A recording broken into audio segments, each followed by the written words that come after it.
किन की फौज की एक आदत थी, जब भी वो लड़ने जाती तो तीरों की एक लहर ऊपर से बरस जाती।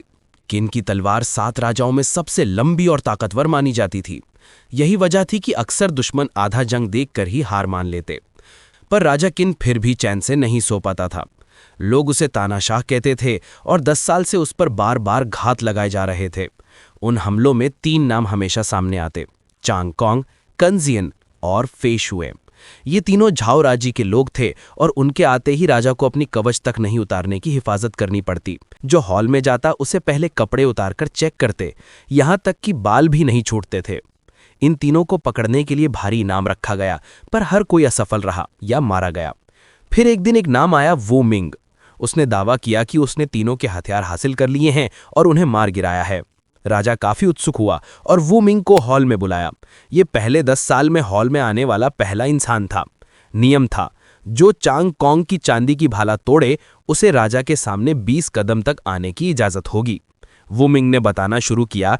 उसने सुना था कि कंजियन और फेशुए कभी पति पत्नी थे, पर 3 साल से अलग रहे। वजह थी कि फेशुए और चांग कॉन्ग के बीच एक रात का रिश्ता हुआ था और कंजियन को शक था। एक बरसात वाले दिन वो वहीं गया और चांग कॉन्ग से भिड़ गया। लड़ाई तेज थी, दोनों ने आधा घंटा तलवार चली।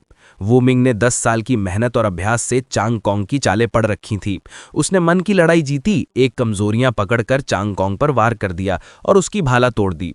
चांग कॉन्ग मर गया। राजा ने वू मिंग की तारीफ की और भी दिलचस्प बात सुनने के लिए उत्सुक हुआ, क्योंकि बाकी दोनों की तलवारें भी जुड़ी हुई थीं। वू मिंग ने आगे बताया कि बचे हुए शोले और फेशुए की तलवारें किसी किताब खाने से जुड़ी थीं। फेशुए की तलवार की कला लेखनी से आती थी। उसने किताब खाने में जाकर फेशुए से मिलने का बहाना किया। फेशुए ने उसे तलवार का एक शब्द सिखाया।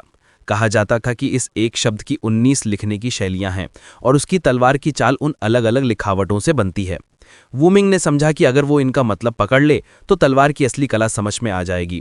जब वू मिंग ने फेशुए से बात की तो उसने जान लिया कि फेशुए अभी भी चांग कॉन्ग को नहीं भूला है। उसने चांग कॉन्ग का आधा टूटा हुआ भाला फेशुए के पास रखा और कहा कि चांग कॉन्ग मरते समय तुम्हारा नाम कहा था। ये सुनकर फेशुए के दिल में हलचल हुई और जो कुछ भी अनसुलझा था वो फिर उभर आया। फेशुए ने वहां मौजूद झगड़े और भावनाओं को संभालने की कोशिश की, पर वो खुद को रोक न सकी। उसके मन में चांग कॉन्ग के लिए जगह थी। वू मिंग ने इरादा बनाया कि वो उसे किन की फौज के इलाके पर बुलाएगा ताकि बदला और आगे बढ़े। कहानी यहीं खत्म नहीं होती। महज चालों और तलवारों की भिड़ंत नहीं, बल्कि प्यार, ईर्ष्या और बदले की आग भी कहानी में गूंजती रही।